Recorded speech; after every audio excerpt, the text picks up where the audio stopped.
Sebagai salah satu negara muslim terbesar di dunia, Indonesia berkontribusi besar terhadap ibadah haji dan umroh, baik jumlah kuota maupun dampak ekonomi sosial ya. Ini sejalan dengan visi transformasi digital oleh Arab Saudi pada tahun 2030, diperlukan antisipasi dini untuk menyiapkan penyelenggaraan ibadah haji dan umroh dalam bentuk ekosistem digital yang mampu meningkatkan pengelolaan perjalanan haji dan umroh. Digitalisasi layanan haji dan umroh ini akan mampu meningkatkan layanan, berdampak pada sektor wisata, religi, dan juga peningkatan daya saing dari produk-produk ekspor Indonesia di pasar global. Kita bahas hal ini, sudah bersama saya di Studio 2 CNN Indonesia ada praktisi industri travel haji dan umroh Ali Muhammad Amin. Pak Ali, terima kasih sudah bergabung bersama kami di CNN Indonesia. Terima kasih, selamat pagi. Selamat pagi, terima kasih sudah meluangkan waktunya. Kita mau membahas peta industri travel haji dan umroh di tahun ini dan juga tahun ke depan. Tapi kalau melihat gambarannya untuk 5 tahun ke depan, bagaimana Pak Ali melihat prospek pertumbuhan industri ini, di mana kita tahu sekarang daya saingnya semakin kompetitif, biro umroh pun angkanya sudah semakin tinggi sekarang, sudah ada ribuan yang berizin. Baik, terima kasih. Intinya kita pertama harus paham bahwa Indonesia adalah populasi muslim terbesar di dunia. Dan kita sebagai umat muslim tentunya ada keberangkatan haji setiap tahunnya. Dan keberangkatan haji pada tahun 2024 kemarin itu tergolong kita successful. Dianggap paling sukses karena sudah rekor memberangkatkan sebanyak, saya ada catatan di sini, 241.000 jamaah. Dan itu rekor terbesar sepanjang sejarah. 2024 dan itu intinya nomor 1 di dunia. Kontribusi itu hampir 10% kita memberikan kontribusi terhadap haji untuk dunia. Mengenai prospek ke depan, memang kita harus paham bagaimana kondisi saat ini, perubahan di Saudi Arabia begitu besar, begitu hebat mereka, era digitalisasinya, dan di kita memang harus betul-betul bisa mengikuti. Ya, bagaimana kita merubah mindset yang awalnya kita membuat semacam standarisasi secara normal, kita harus bisa merubah saat ini. Tentunya dengan perubahan apa yang ada di Saudi, kita akan ikutin itu. Kalau tidak, kita akan tidak bisa masuk dalam era saat ini. Saya kira itu. Oke, nggak heran kalau kita adalah nomor 1 tadi penyumbang wisatawan religi ke sana. Kalau ke Arab Saudi sekarang bahasa Indonesia semua sudah bisa begitu ya. Pedagang-pedagang di sana, pelaku bisnis ekonomi di sana sudah bisa bahasa Indonesia. Memudahkan kita lah sebagai wisatawan untuk bisa pergi beribadah di sana. Tapi kalau menurut Pak Ali, apa faktor yang kemudian mendukung pertumbuhan ini? Ya, pertama kalau faktor sudah jelas, terakhir kita pertumbuhan ekonomi kita cukup besar. Dan masyarakat sekarang sudah cukup sadar tentang bagaimana keragaman beragama. Yang awalnya mereka berangkat tidak tahu harus kemana, sekarang lebih banyak contoh dalam keluarga. Mereka sudah punya planning, kita harus berangkat liburan sekaligus bisa berwisata, beribadah. Dan itu menarik sekali, terlebih lagi sekarang ada extension atau ada umroh plus, yang mana setelah mereka dari umroh, mereka bisa jalan, itu bisa ke Turki, bisa ke Eropa, dan lain-lain. Atau sebelumnya mereka sudah berangkat ke Turki dan ke Eropa, baru nanti ke umroh untuk ini. Itu yang sekarang yang sedang terjadi, tren itu yang, dan menurut saya itu cukup bagus.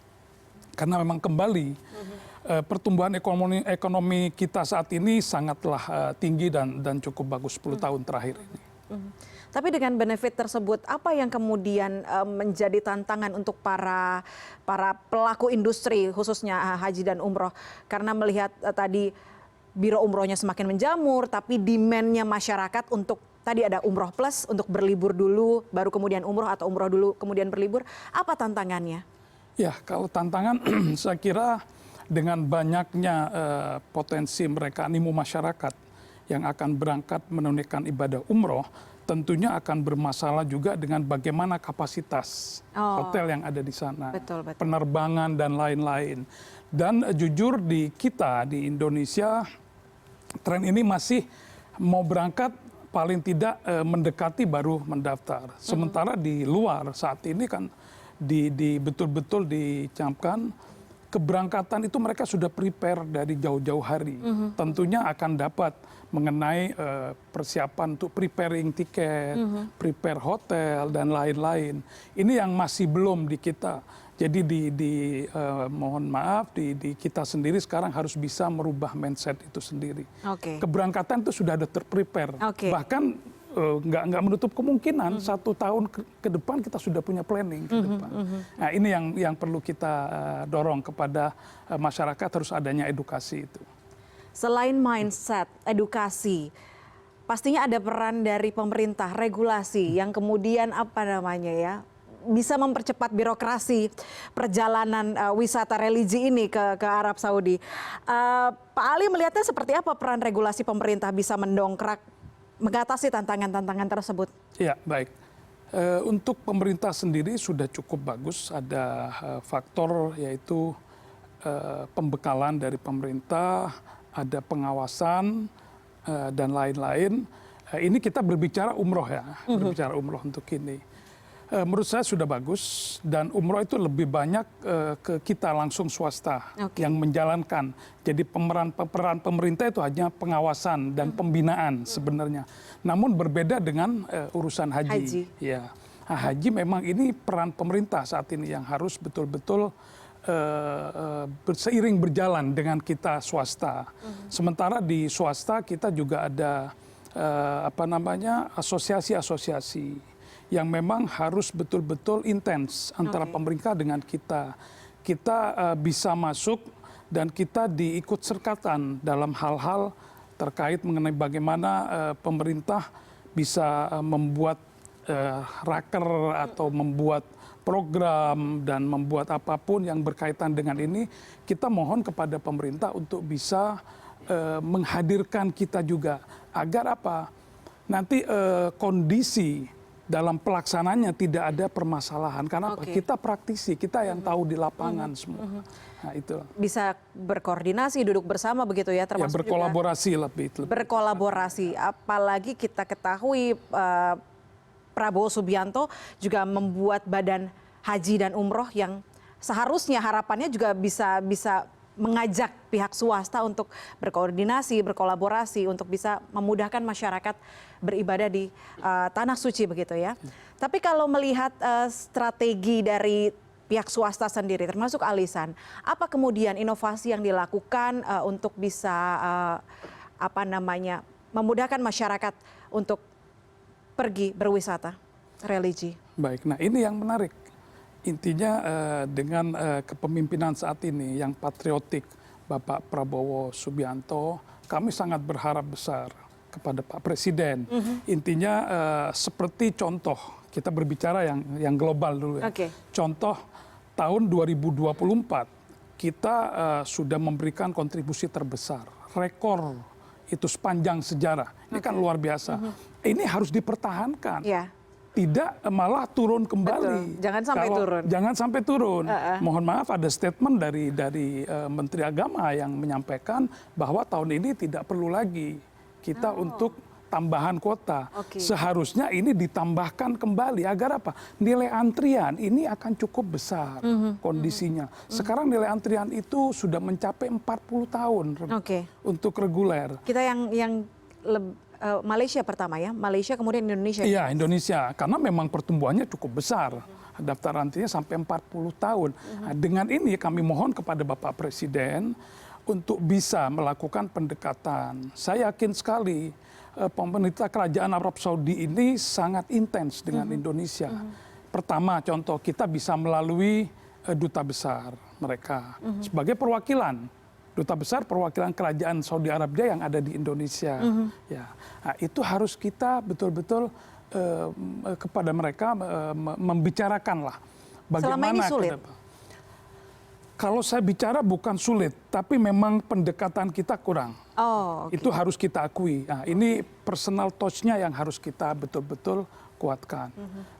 Contoh dengan duta besar, dengan menteri haji sendiri, dan bahkan dengan putra mahkota Saudi, Betul. Bapak MBS. Ini harus dilakukan pendekatan, dan menurut kami sudah cukup bagus. Hanya tinggal menambahkan aja bagaimana kita meminta, dan ini hal yang menurut kami hal yang possible ya, hal yang cukup bagus. Kami minta untuk kondisi kenaikan kuota, tambahan kuota, itu memang kita harus punya privilege. Ya, karena kita juga selalu kerjasama dengan betul. Arab Saudi. Nah, itu yang menurut kami ingin pemerintah saat ini, kami sangat berharap sekali kepada Bapak Presiden Prabowo Subianto. Itu ya yang diharapkan oleh para pemilik bisnis. Bukan cuma pemilik, kita tidak berbicara bisnis di sini, tapi masyarakat luas. Antrian 40 tahun bukan hal mudah. Sementara mereka harus mendaftar setelah umur 17 tahun. Intinya kan keberangkatan 57. Betul. Ya, intinya usia yang sudah tidak bisa dipungkiri, ini akan tambah tahun, akan lebih besar lagi, ditambah kembali ke awal. Pertumbuhan ekonomi kita itu mencapai cukup tinggi, dan pertumbuhan orang yang akan berangkat itu mencapai 6-10% setiap tahun. Oke. Tentunya tahun depan akan lebih banyak lagi. Oke, kita berbicara khusus haji sekarang. Rekomendasi Pak Ali untuk angka, untuk kuota, sebetulnya idealnya itu berapa sih? Kalau bicara ideal, sebenarnya bagaimana kekuatan di kita, ini kembali ke pemerintah. Kan pemerintah ini tidak sendiri, ada berkolaborasi juga dengan BPKH yang memang terkait dengan masalah pendanaan dan lain-lain. Saya kira kalau dari Saudi itu tidak masalah.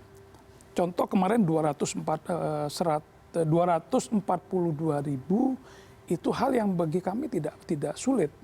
Semuanya tercapai dan successful kemarin. Intinya untuk menambah sekalipun itu bukan satu isu yang bermasalah bagi pemerintah kita ya. Saya kira udah cukup bagus, dan apalagi ini saat ini Pak Presiden sudah menaruh ada 3 bagian di sana. Ya, lembaga lah atau badan. Pertama BPH, Badan Penyelenggara Haji. Yang kedua ada penasehat Presiden terkait mengenai urusan haji. Ya. Dan ada juga lembaga yang memang berkaitan dengan Timur Tengah, yaitu untuk haji. Ini kan kekuatan besar. Cuman kita ingin betul-betul berkolaborasi, mereka pada porsinya mereka bisa menjalankan itu semua.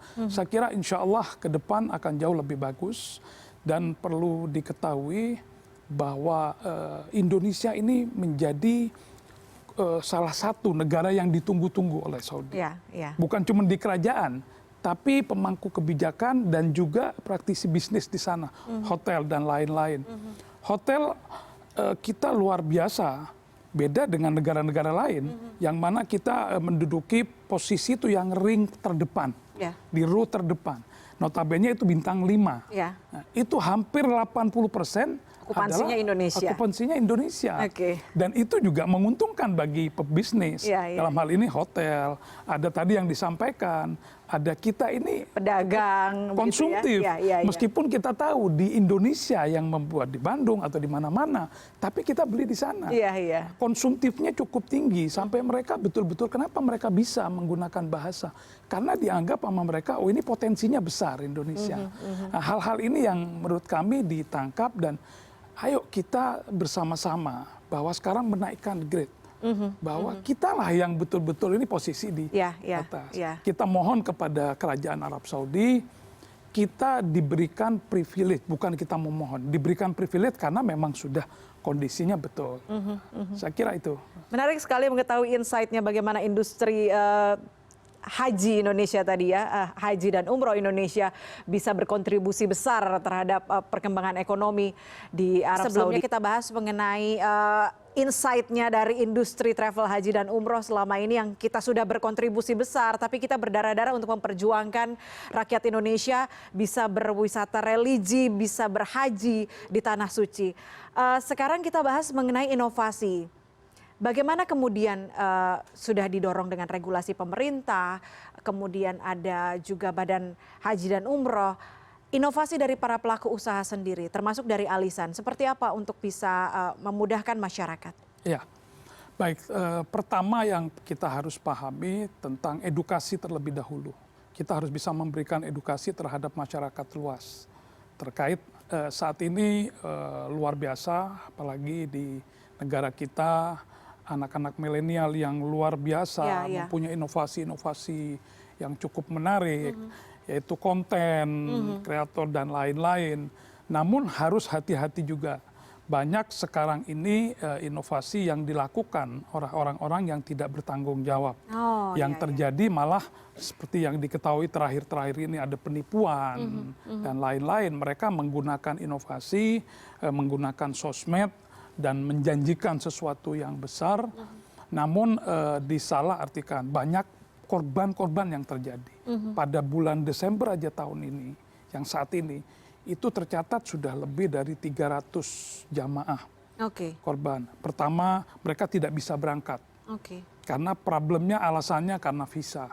Padahal visa sekarang sangat mudah. Oh iya? Visa saya kira dalam waktu 2 jam itu sudah bisa selesai visa. Tidak ada lagi isu atau alasan yang memang mereka menyampaikan, oh karena ini sudah terlambat visanya tidak ada. Itu hoax. Itu saya kira ya, tidak ada di sana.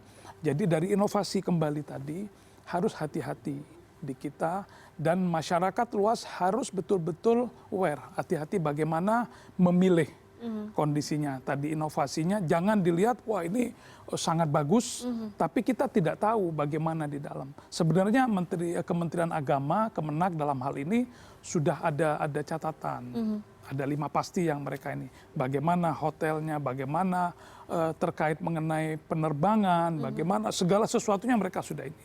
Ini yang dipastikan dulu. Yang kedua, pemerintah juga harus, bukan pemerintah, maaf, dari masyarakat juga harus memahami ini berizin atau tidak. Nah, itu yang harus dicari tahu lagi,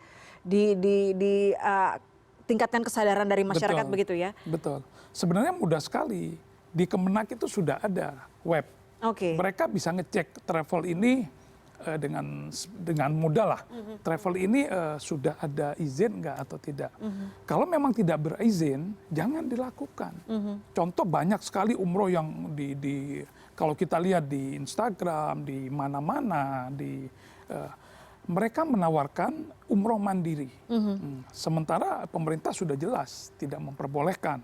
Namun masih dibiarkan di dalam ini. Terkembali lagi, inovasi itu memang bagus, tapi efek ada banyak hal yang akan merugikan masyarakat. Tapi saya penasaran, dari banyaknya biro travel, haji dan umroh, seberapa banyak yang juga memberikan edukasi seperti ini? Justru ini yang kami harapkan. Kami berkali-kali menyampaikan kepada pihak pemerintah dan media harus adanya edukasi. Tidak kalau sudah bermasalah baru kita akan mencari solusi.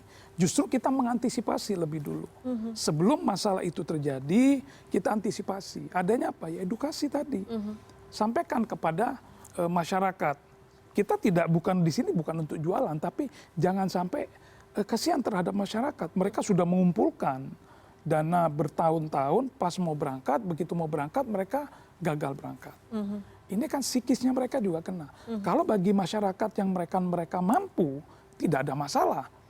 Intinya tahun ini tidak jadi berangkat, bisa bulan depannya atau tahun depannya. Tapi dengan berbeda dengan masyarakat yang betul-betul mereka memperjuangkan keberangkatan dengan mengumpulkan bertahun-tahun. Pas keberangkatan mereka tidak jadi berangkat. Nah, edukasi ini yang harus kita munculkan, bukan cuma dari kami, media juga kami mohon untuk bisa memberikan edukasi terhadap masyarakat luas. Saya kira itu. Kalau dari dari Arab Saudi sendiri maksud saya, dari pemerintahnya, apakah juga ada inovasi teknologi yang digunakan untuk bisa memudahkan termasuk kita masyarakat Indonesia untuk bisa mengetahui lokasi, kemudian tata beribadah dan sebagainya? Iya, Di Saudi Arabia itu jauh lebih, mereka teknologinya lebih canggih. Sekarang justru mereka ada namanya nusuk. Nusuk yang saat ini beredar dan bahkan dengan sangat mudah. B2C lah mereka langsung. Oh, oke. Ya, mereka bisa langsung ke customer meng-apply untuk visa dan lain-lain. Namun dampaknya ini yang kami sampaikan tadi. Ini yang harus ini yang berbahaya. Kami mohon kepada pemerintah, bukan berarti kita meng-cut nusuk. Nusuk harus tetap berjalan, tapi ada bagian pemerintah yang memang seiring berjalan. Tapi apakah itu masuk juga di digunakan dalamnya. oleh masyarakat Indonesia? Sudah banyak digunakan. Oh, oke. Dan memang itu sangat simpel. Oke. Kita tidak bisa lari dari sana. Ini era digitalisasi yang harus dijalankan. Namun kami minta kepada pemerintah untuk bisa seiring berjalan bersama nusuk. Kita punya peran di sini. Nah, itu yang kita harapkan agar tidak terjadi permasalahan-permasalahan yang timbul di kemudian hari. Oke, ekosistemnya sebetulnya sudah ada dari pusatnya, dari Arab Saudi. Bagaimana kemudian kita bisa mengadopsi itu? Sekarang ini sebenarnya sudah kita lakukan, namun tidak ada arahan. Intinya tidak berkesinambungan, tidak berkolaborasi dengan pemerintah. Kami mohon kepada pemerintah tadi untuk bisa berkolaborasi. Jadi ada bimbingan di sana, ada pengawasan yang memang harus dilakukan oleh pemerintah. Sebetulnya sangat potensial untuk diadopsi di Indonesia, tapi Sangat. itu tadi ya terhambat sedikit dengan regulasi dan juga dorongan dari pemerintah begitu untuk bisa memajukan industri ini. Sebelum kita ke sesi terakhir, saya ingin tanya harapan Pak Ali. Ini kan sudah melihat industri haji dan umroh di Indonesia 2024 ini sangat cemerlang lah kalau bisa kita bilang ya.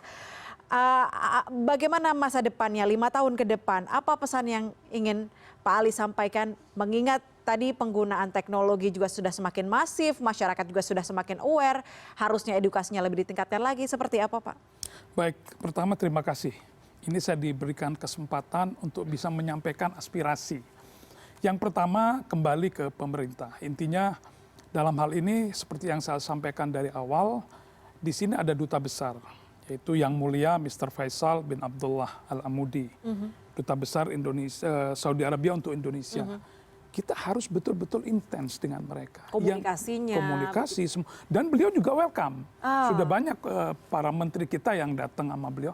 Cuman kan harus kita betul-betul bisa saling memanfaatkan. Betul. Ya, itu yang pertama. Yang kedua, Menteri Haji Saudi, Mr. Taufik Al-Rabah. Mr. Taufik ini mereka juga cukup bagus dan cukup dekat dengan kita, dengan Indonesia. Kita harus melakukan hubungan itu sama mereka. Dan tidak menutup kemungkinan kita bisa langsung kepada Yang Mulia, yaitu putra mahkota Muhammad bin Salman yang lebih dikenal dengan MBS.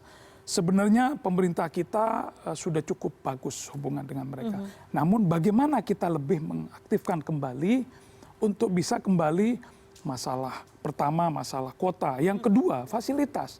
Saat ini kita udah mendekati haji belum bisa apa-apa. Oke. Karena apa? Di Arafah dan Mina sudah diambil negara-negara lain. Seharusnya kita yang terdepan. Kita diberikan privilege tadi yang saya sampaikan.